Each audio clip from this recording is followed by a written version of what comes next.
Go.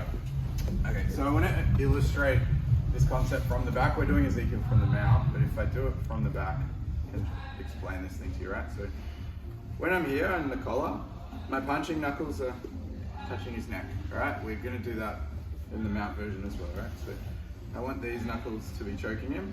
And then when I do this one, I want to straighten my arm. So if my head's over here, it's hard to straighten my arm because my elbow's like over here, right? But when I move my head, now I can straighten the arm, and now I'm on both sides of the neck, okay? Boom, okay, does that make sense? So I want the punching knuckles on one side, and this is not as good as when I straighten it, okay? Come to your back. So the goal is to be on both sides of the neck, right? And you will get people to tap just from like crushing their trachea, but like also if people are stubborn and they're just like, nah, and they won't tap, it's better you do the technique correctly, right? So I'm gonna show you how to do the technique correctly. So again, I'm trying to get the punching knuckles on this side, okay? Now, what I've noticed is when you put 4 fingers in, it's a little bit harder to articulate the wrist. So what I want you to try today is just do 3 or 2 fingers. We'll start with 2, and then maybe 3 is a little bit stronger. So try both, and then we've all got different size hands, we've all got different size gis, so see what works for you, all right? But the goal is to get this one on that side of the neck and to straighten the arm on this side of the neck, not just to put weight on the front, okay? So you come under the head, we're gonna try to get the knuckles, we get to the inside of the sleeve.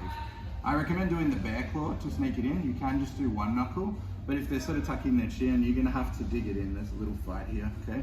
Once you get under the chin and you're like, okay, I'm in, now move your head. So like in the previous technique I showed, you'll be able to straighten your arm. So here, I'm just on the throat.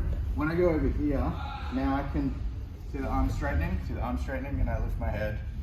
I lost the knuckles here, okay? That's why that's important. So should probably be a little bit deeper. Connecting the knuckles on this side.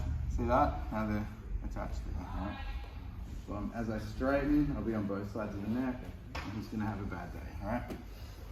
So let's do it from the elbow escape. As you start to turn on your side, can you go this way? Yeah, boom, he starts to go here. I'm going to flatten him out, okay? Now we're in the mount, but I've got this head control thing happening. The no-gi Ezekiel is easier, and honestly I go for it most of the time. But if someone gets a hand in at all, it's over. It's not gonna happen, right? The gi one, even with their hand in, you'll still be able to tap them quite a lot of the time, right? So come on your side, boom. Flatten him out. I gotta try to connect my knuckles on this side, okay? I'm just gonna get 2 fingers in or 3 fingers in. As I come across, make sure my hand's connected on the far side. I did it wrong before. And then move your head. Now it's easy to straighten the arm by lifting my head, okay? So as I come up, so the arm straightens, okay? Does that make sense? So I don't want you to just karate chop them on the throat. I want you to move and go straight along that side of the neck, all right? And trying to get these fingers to connect is much easier than when you have 4, when you just have like 2 or 3.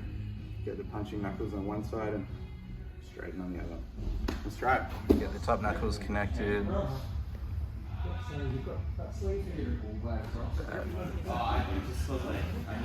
Yeah, get the knuckles on his neck on that side. Move your head over and then straighten as you straighten your arm.